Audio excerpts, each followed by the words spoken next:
Hey, what's up, everybody? Chris Trapasso here. Another episode of the Nameless Football Show.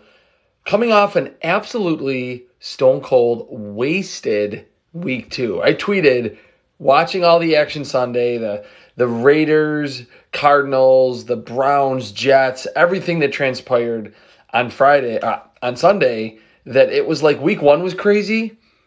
And people were saying week 1 was drunk. It was like week 2 just continued the bender. It never got sober. There were very few normal outcomes, normal games. Tua and the Dolphins coming back in Baltimore down 35-14 in the fourth quarter. A couple of long balls to Tyreek Hill. The Ravens just decided to not cover Tyreek Hill whatsoever. Jalen Waddle got into it. They had over 360 yards, did Tyreek Hill and Jalen Waddle in that game. It's unbelievable. Before we get going, I want to share this, if I can figure out where it is. It's like they constantly are changing where you can do stuff. Anyone has any? Oh, trade Travis Etienne and Singletary for Burrow and Pollard. Lost Trey Lance. That's probably, if you can do that, if you can trade Travis Etienne and Devin Singletary for Joe Burrow and Tony Pollard, I would absolutely do it. Again, I'm Chris Trapasso, CBSSports.com. Draft analyst, young player analyst, founder of the Scouting Gradebook that you can buy, the link in my bio. It's the grading system that I built and use to evaluate draft prospects every single year for CBS Sports. And I do the practice squad power rankings. I'm listing off all the things I'm the founder of, which is basically 2 things, Scouting Gradebook and the practice squad power rankings that come out every single Friday. Last week for the Nameless Football Show, I discussed game by game my thoughts. I want to just go with a different route today and being my own show. It's going to just be however I'm feeling that week. There's the share button. Let's get this. Hold on. Let's get this up. Still waiting for the connection. There we go. All right. Again, I'm Chris Trapasso, CBSSports.com, NFL Draft, young player analyst, to talk about week 2. Got to start with what transpired last night. The Bills just absolutely throttled the Tennessee Titans. The one kind of silver lining, if you're a Titans fan or if you're not someone ready to fully believe in the Buffalo Bills, they did lose Taylor Lewan early in that game. I don't want to say necessarily star left tackle, but one of the better-ish, middle-of-the-pack left tackles in the NFL early in the game. Bud Dupree went down in the game. They already lost Harold Landry. It wasn't to lose those players before facing the Bills was not really the best sign for this Tennessee Titans team. Ryan Tannehill gets replaced by Malik Willis late in the game. I was thinking that this could be a game where Ryan Tannehill, if he doesn't play well in week 1, plays bad against the Bills on the road in front of that raucous, electric atmosphere in Orchard Park. Maybe we could see Malik Willis by week 3. It's probably not going to happen. I think Ryan Tannehill's done enough during the Mike Vrabel era to earn a longer leash at this point. But I thought it was interesting that after the pick 6 that Ryan Tannehill threw to Matt Milano last night in the third quarter, Malik Willis got to play basically the entire fourth quarter. They didn't really let him do a ton. They handed the football off. They were kind of just trying to get out of there at that point, and I don't blame them. So that would be the one side of it. If you're like, hey, like the Bills, I think they're good, but I don't know how good they are, that they did face a little bit of a Titans team that wasn't at full strength, but that's the NFL. You're not going to necessarily have your full strength of your roster every single week. And it's not like the Bills squeaked by and won even by 10 points like what the spread was. They absolutely blew the doors off. If the offensive line is protecting as well as it did against Tennessee, and again, lesser pass rushing unit, Josh Allen and that offense can score 35 plus every single game. I feel like they can score 40 points if they're protecting that well. Josh Allen only had 1 rushing attempt, a 10-yard scramble, no designed runs, after showing in week 1 that new offensive coordinator Ken Dorsey does want to use Josh Allen in the design run game. Maybe not as much as Brian Daboll did last season, but he showed, hey, I can have a game plan where we're going to throw the ball, and Josh Allen is not going to be a part of the run game. Also, one other analytics point before I move to that next Monday Night Football game, Ken Dorsey called 21 straight pass plays from the second quarter to the third quarter.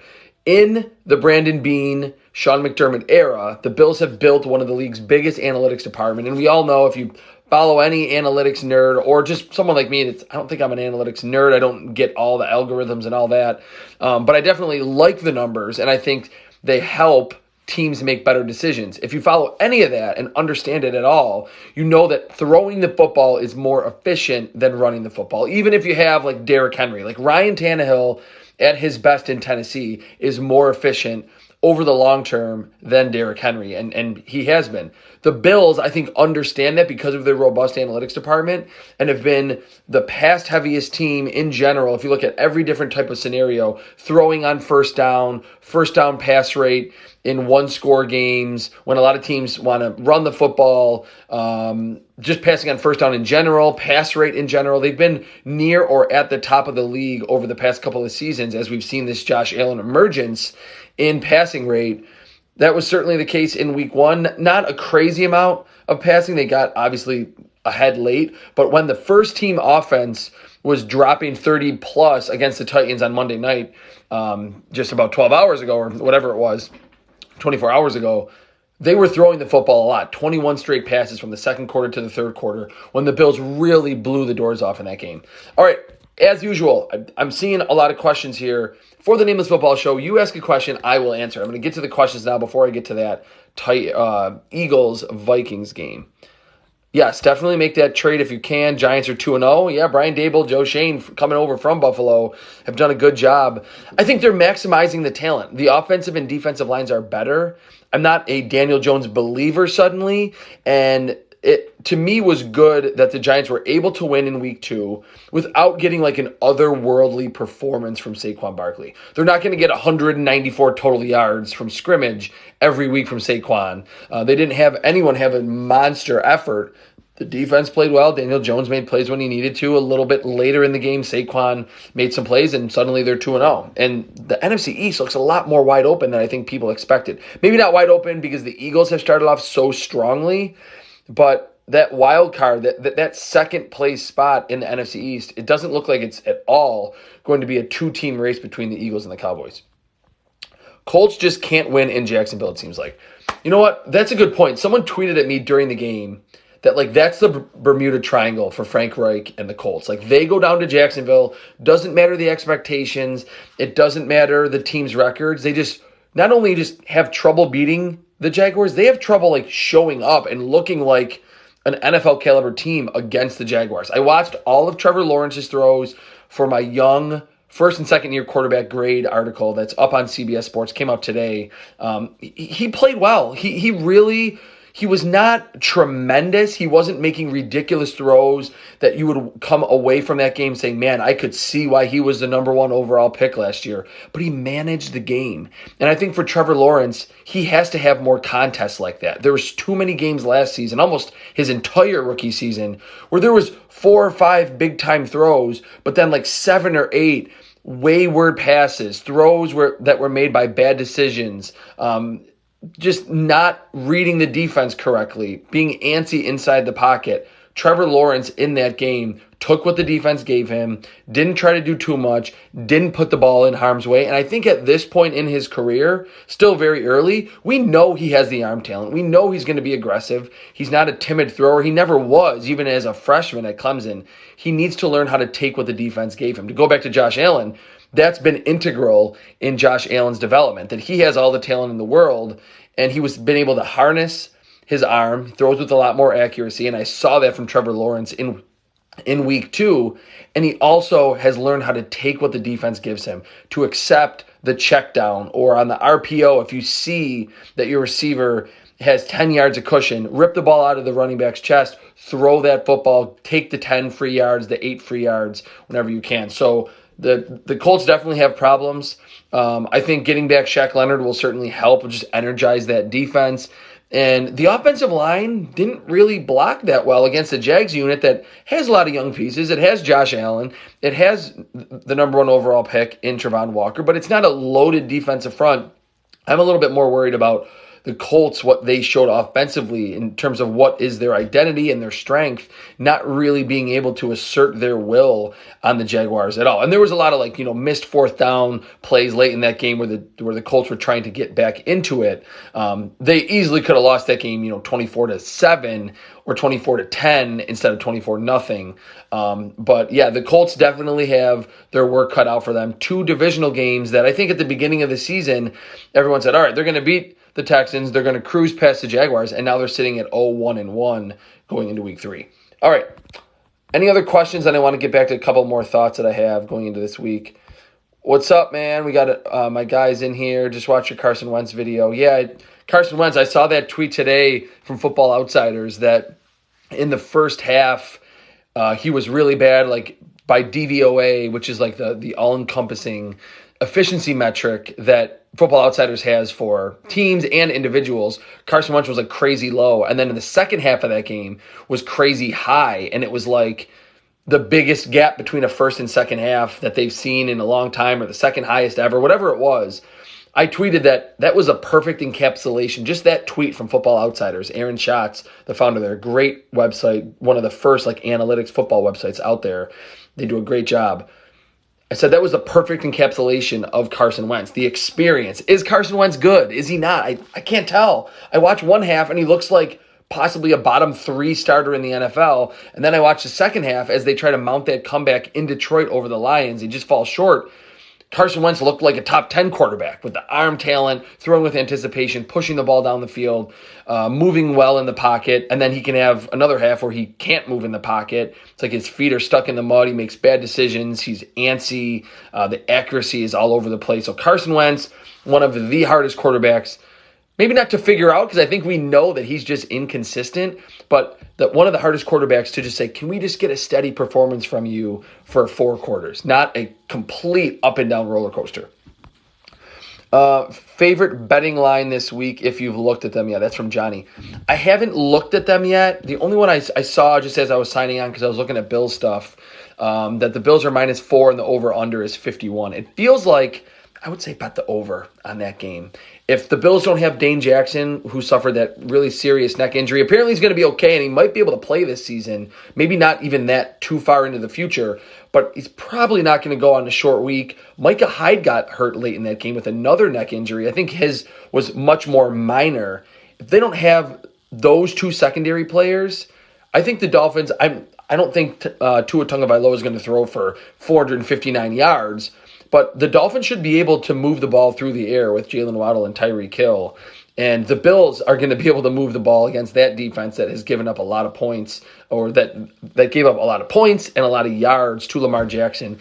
And a passing offense that on paper doesn't look crazy explosive. The Bills probably will get Gabriel Davis back, but we saw that, it can be Stephon Diggs. It can be Isaiah McKenzie and Dawson Knox in the screen game, and Jake Kumaro catching a long pass down the sideline. So it's over 51. I really like that. And I'm a big fan of betting these lines early and betting the over-unders early before Vegas gets a ton of bets in, and then they can say, oh, hey, we have a ton of bets on the over 51 Bills-Dolphins. Let's raise it to 53 or 55. And then you're looking at Sunday at 12:30 Eastern time thinking, hey, oh, man, like I want to bet, and I don't love that 55 over or 56 points for that game. I have not looked at those yet. But hit me up on TikTok or on Twitter, and I can get some of my thoughts out there as the week progresses.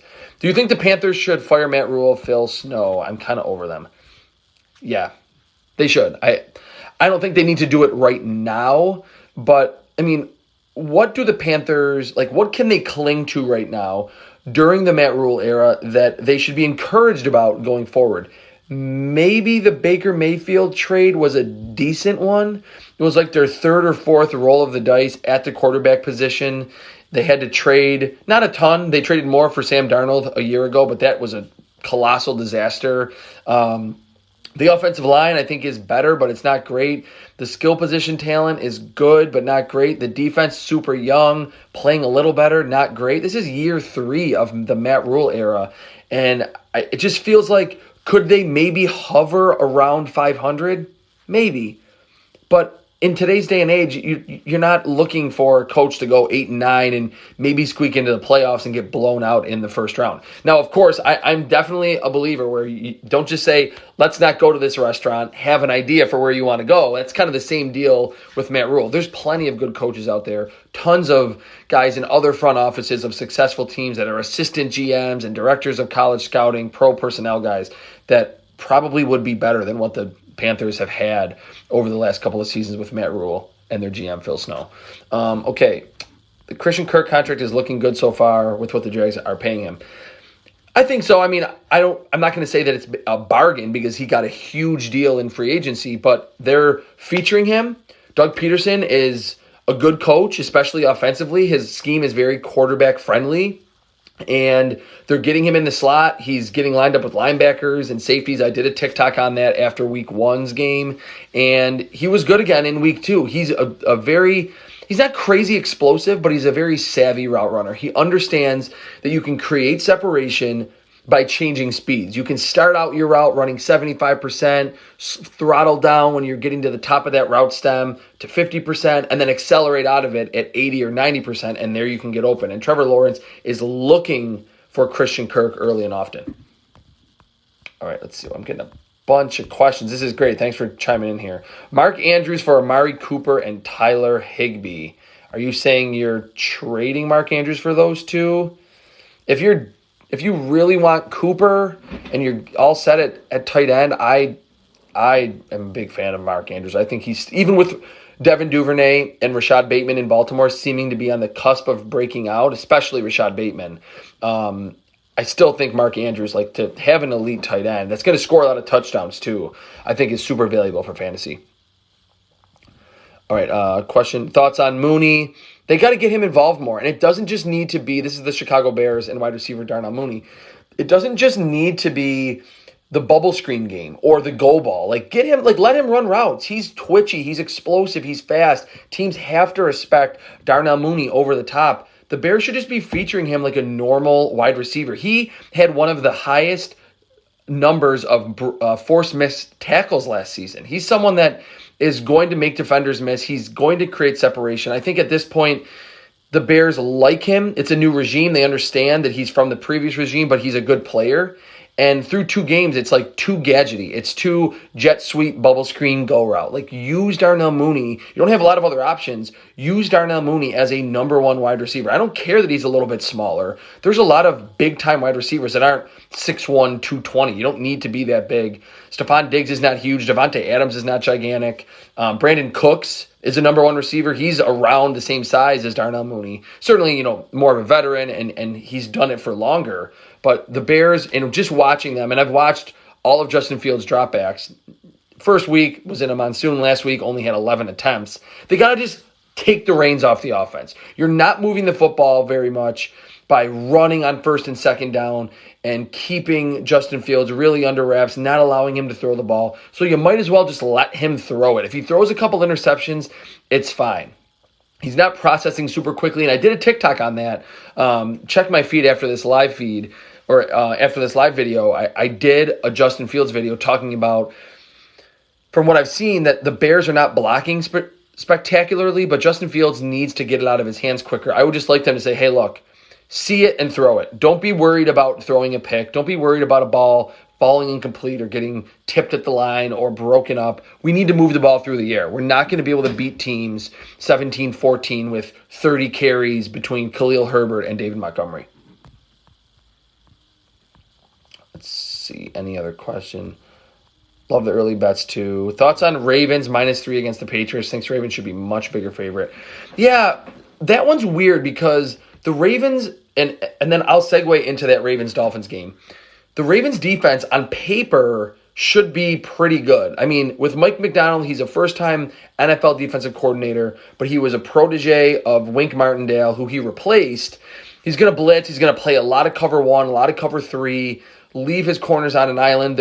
They have Marcus Peters back, but he's not 100%. He's not playing a full-time role like he normally would be. Marlon Humphrey is the same deal. They have a lot of younger players out there. It's just weird to see them give up so many explosive plays, especially in that second half. But for as much as I think Tua and Mac Jones are similar-ish in terms of their strengths and weaknesses, Mac Jones cannot push the ball down the field, even as what we saw from Tua in the second half and especially in that fourth quarter. I think the Patriots, if they try to show their identity and just stick to their identity, which is running power football or just running the football a lot against the Ravens, I think Baltimore is a lot better suited to stop that than the Dolphins spreading it out and just chucking bombs down the field. That's not Mac Jones' game. That's not what the offensive personnel in New England indicates that what that team wants to do. So I actually like the Ravens with that -3 early on. I think that could swell a little bit, even though the Ravens are coming off, just a colossal collapse in that fourth quarter. Which, by the way, I did a video and I wrote an article, or no, I did not do a video. I wrote an article for CBS Sports. Please check that out. It was like a column that had a lot of opinion in it based on the film, but a few GIFs from the film, the all-22 of Tua's comeback.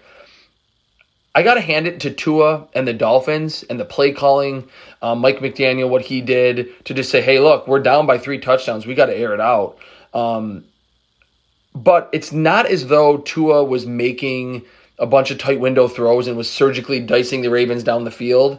It showed that, and I kind of tied it back to Tua's days at Alabama, it felt like an Alabama offense in that second half and in the fourth quarter. It was 3 and 4 wides, couple of tight ends mixed in there, a lot of vertical routes that were really challenging those safeties to pick a route. You want to pick the over route to Jalen Waddle or stay with the go route with Tyreek Hill. The Ravens often chose wrong and left Tyreek Hill wide open. The second touchdown was a complete miscommunication, it felt like a miscommunication live. Watching it, at the snap, the Ravens showed an all-out pressure look and very nonchalantly sunk out of it. It was on a 3rd and 6. There was no safety, even at the beginning of the snap, before the play, over the top for Jalen Armour-Davis, their 4th-round rookie out of Alabama, ironically, who was one-on-one with Tyreek Hill, not in man coverage, just playing a soft zone, and he kind of was flat-footed, sunk a little bit, and then looked, and there was no one there. It was an easy completion. So it was more about the Dolphins' comeback, to me, was more about the Dolphins' play calling, the skill position talent that they have, the speed to have Tyreek Hill 1.0 and then Tyreek Hill 2.0 with Jalen Waddle and Tyreek Hill, the speed, the vertical routes, and the fact that Tua, that's where he's comfortable. He doesn't have a monster arm. He's not going to improvise and create crazy out-of-structure plays. But if you're just sending verticals down the field, he showed at Alabama that he can hit those big plays and score points in a hurry, and that's absolutely what the Dolphins did in the fourth quarter and are going to look to try to do throughout the remainder of the season. It's not a team that I think is going to really run the ball very well, and I'm a little concerned overall about the offensive line, that when Tua is pressured, he doesn't have the arm talent and, again, the improvisation ability to make those off-structure plays. But if he's protected well, and you're sprinkling in some underneath yak stuff to Hill and Waddle, get Mike Gesicki involved, they're going to be a tough team to defend against because what they can do with their speed all over the field. All right, if anyone else has any questions, again, I'm Chris Trapasso. This is the Nameless Football Show. Week 2 was absolutely drunk, totally off the rails, amazing. The Kyler Murray comeback against the Raiders, awesome. More big-time throws from him as they fought their way back to win that game, to get a touchdown and a 2-point conversion, and then another touchdown and another 2-point conversion to send that game to overtime. More big-time throws from Kyler Murray in that game than what I saw in the comeback from the Dolphins. But nonetheless, both very impressive team comebacks. The Dolphins were tight on defense in that second half in the fourth quarter, and the Cardinals as well. They did not look like a defense that was going to slow down Derek Carr in the first half and then really put the clamps on in the second half. There was one play, and if I find it, I'm going to do a video on it. With 30 seconds to go, it's 4th and 3, 4th and 4, whatever it was, close into the end zone, or in the red zone. Kyler Murray was scrambling around, doing one of his, I saw the tweet that it's like Kyler Murray scrambles like a toddler that just stole one of his parents' phones. That's absolutely perfect. He's like Mario running around there. He throws it incomplete. It looks like the game is over, and they call illegal or holding in the secondary. But in the film database that I have for CBS Sports, that play is not in there. It's not a conspiracy. I think there's just probably, because it was a penalty, it's not in there. Usually penalties are shown in there. If Kyler Murray's outside the pocket, you can hold those wide receivers. Once the ball's thrown, you can't pass interfere with the receivers. But they never said during the broadcast, I was watching that game live, they didn't show an instant replay, and they didn't say, oh, this was way before Kyler Murray was outside of the pocket. That's kind of like a lesser-known rule that I think the savvy cornerbacks and safeties that I think are so much coached to not get too handsy, to not be too physical, the savvy veterans understand, hey, if that quarterback's outside the pocket, this receiver technically could be blocking. So I can hold him, I can push him to the ground, and it should not be a penalty if the quarterback's outside the pocket. So if anyone has seen that, please let me know if that penalty happened, because I would just like to, or when that occurred, and if Kyler Murray was outside the pocket. But a great, almost reputation-changing win and comeback for the Cardinals that everyone, including myself, was like, why were the Cardinals extending Cliff Kingsbury and their GM Steve Kyler Murray's in trouble, and then they come back and win that game in epic fashion. Jets and Browns, I feel bad for the Browns to miss that extra point, to go up 14, to only go up 13, and then ultimately lose by giving up almost, it was kind of eerie. It was like the Joe Flacco play against the Denver Broncos in that epic Super Bowl run for the Ravens, where it was like a blown coverage. Joe Flacco throws the long ball, still's got the big arm, and then to get the onside kick and then waltz down the field. I felt really bad for Browns fans because they've dealt with so much since returning to Cleveland and really in their career, but or in that franchise, sorry, I'm getting a bunch of texts, in that franchise history, but then certainly since that team has returned to Cleveland after being moved to Baltimore, like, I feel so bad for that franchise. Not saying that they're totally buried, because I think the defense will play better than it did against the Jets. Garrett Wilson, watch out for him. He could be someone that could sneak into that Offensive Rookie of the Year conversation quick, because I thought he was a tremendous separator, yards after the catch ability, all of that. Coming out of Ohio State, he was my number 2 receiver, and he looked the part. He looked like a future star, especially in the second half against the Browns. I hit my longest odds bet of the Jets game. Garrett Wilson, 2 TDs and Jets win, plus 8,200. Good for you. Good for you, Johnny Mac. That's incredible. And it might be a bet that you could, especially with the Garrett Wilson touchdowns, you could make again. You probably won't get those odds again. Let's see. Any other games that Cincinnati. I want to talk about them because I posted a video on Joe Flacco. The 4 things that I think are wrong with the Cincinnati Bengals. Joe Burrow is not processing quick enough. And in the first week, I wrote about it for CBS Sports. You can check out that article. He's just not making the quick decisions, even if it's a long ball, as fast as he did last season. And it is important to remember he got off to a slow start last season. He had 4 touchdowns and 3 interceptions in those first 2 games before really midway point of the season, late in the season, and certainly the playoffs, really hitting his stride and connecting with Jamar Chase. That's an issue. The offensive line is not really blocking that well. There was a big storyline this offseason about La'el Collins and Alex Kappa and Ted Karras and the offensive line. You have Jonah Williams. He's fine. It's a good offensive line up front now. Jonah Williams is not blocking well. La'el Collins had a nightmare of a game against Micah Parsons and DeMarcus Lawrence. That's an issue because Joe Burrow, he gets the most out of his athleticism. He bounces around in the pocket well, but he's not a high-caliber athlete. He had one of the highest pressure-to-sack rates in the NFL, meaning he gets pressured about almost like a third of the time he's taking a sack, when guys like Josh Allen and Patrick Mahomes and Justin Herbert get sacked like 10% of the time when they're pressured. That rate is up close to 50% through 2 games. It's not good. So that's an issue. Those 2, Jamar Chase is seeing a lot more safety help over the top. That Joe Burrow and Jamar Chase hit so many big plays deep last year.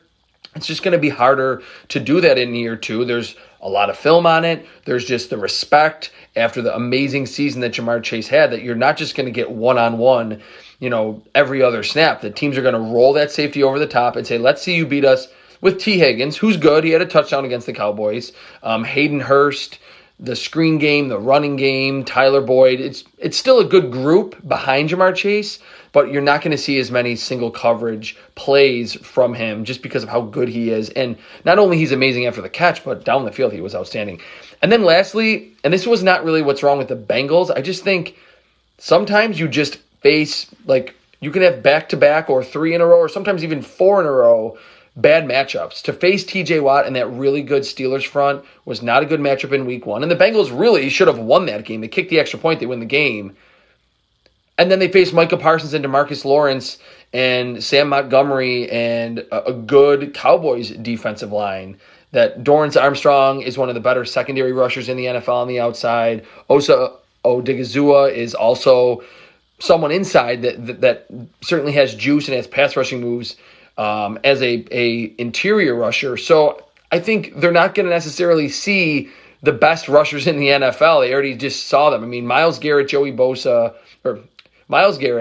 Micah Parsons, and TJ Watt. You can throw in Joey Bosa in there. Top 4 edge rushers in the NFL. Maybe Nick Bosa as well. They saw 2 of them in the first 2 weeks. I think things will get better for the Bengals. They will hit their stride. They lost, 3 points. They've had a long stretch of losing games by 3 or being in games decided by 3 points.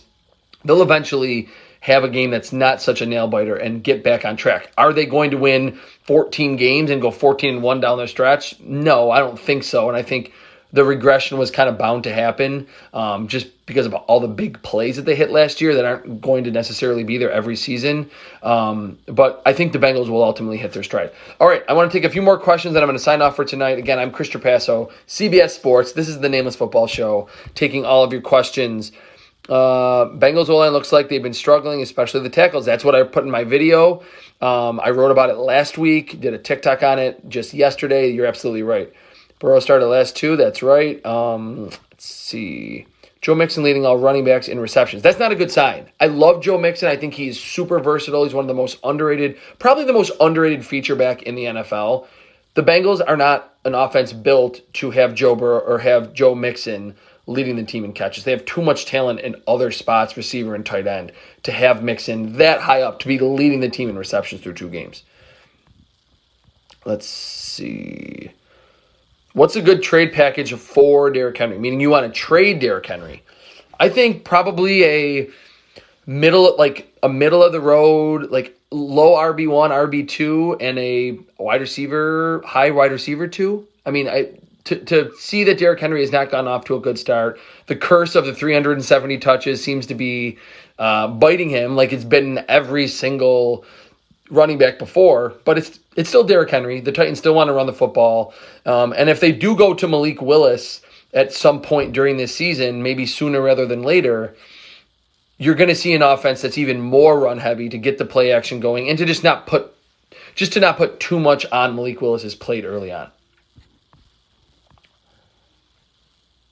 I'd rather have Joe Biden than Joe Mixon. Kamara and Bateman for CMC. Are you saying that you would be getting... If you're getting Kamara and Bateman for Christian McCaffrey, I love that. I think Rashad Bateman is on the verge of really breaking out. I think Lamar Jackson, he's looked to him. He had the long play, the long touchdown against the Dolphins. And Bateman's really good. He was a first-round pick that kind of gets lost because he entered this Ravens offense. He was injured in the offseason last year. Was injured to begin the season at 100%. This is a first-round pick that dominated in his final 2 seasons at Minnesota. It's a shame that his final year was 2020 when they had like the shortened season in the Big Ten. As a junior or whatever it was, as a redshirt sophomore, 2019, with Tyler Johnson, 4th-round pick Tyler Johnson, he was the best receiver on that team in 2019. He's got yards after the catch ability. He's decently big. He's fast, deceptively fast. And it looks like the Ravens offensive line is getting a little bit better. They're going to get Ronnie Stanley back to full strength soon. Rashad Bateman and Alvin Kamara, I think, will still be at least a middle-of-the-road fantasy running back, although he's gotten a lot of carries over the last couple of years. All right, that'll do it for me today. If there's any other questions that you guys have from week 2, I'll give you guys like another minute or so. Let me just see if there's any. Those are the things that I really want to talk about. I did say that I wanted to talk about the other Monday Night Football game. Jalen Hurts, man, hats off to you. Hats off to the development that you have made in 2 games, or 2 years and 2 games into your NFL career. I did not see the passing ability from him at Oklahoma, even in that final season when he did take a step forward from his time at Alabama. I think Nick Sirianni, that coaching staff, especially offensively, such a good job. I praise them for the job they did last year, scheming up open throws and just making it super easy for Jalen Hurts. Well, now they have A.J. Brown. Devontae Smith is not a number 1. He's a number 2. They trade away Jalen Reagor. They trade away J.J. Arcega-Whiteside. They're featuring Quez Watkins, who should have gotten thrown the football more last season, has legitimate low 4.3 speed. They still have Dallas Goedert, a quality offensive line, and a defense that allows Jalen Hurts to not feel like he needs to press the issue and make tight window throws all the time. That checking it down, using the screen game, using the bubble screens, allowing A.J. Brown to work after the catch.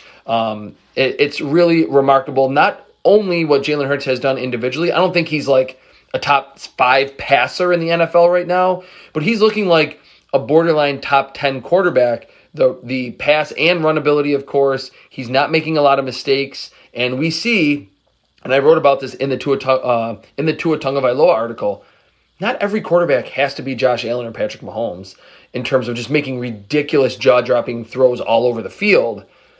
But having said that, those quarterbacks, Josh Allen and Tyreek Hill and Justin Herbert, or Josh Allen, Patrick Mahomes, and Justin Herbert, they all have really good receivers. They have Keenan Allen. They have Travis Kelce. They have Stephon Diggs. So now the Eagles have A.J. Brown, and he's a superstar wide receiver, and he's helping Jalen Hurts' development progress. And the defense is playing pretty well. To bring in James Bradberry opposite Darius Slay, to still have those older pieces that are still quality players, Fletcher Cox, Brandon Graham, Hassan Ridgeway playing well. Like it's a Eagles, or is he injured? He may be injured. I was just looking in the interior of that Eagles defense was very good. All right. Thank you. This is my favorite random shirt that I got from Old Navy. I just like the print on it. Thoughts on reports saying Odell will return to New York if DJ gets benched or cut. If DJ gets benched. New York. Oh, Daniel Jones.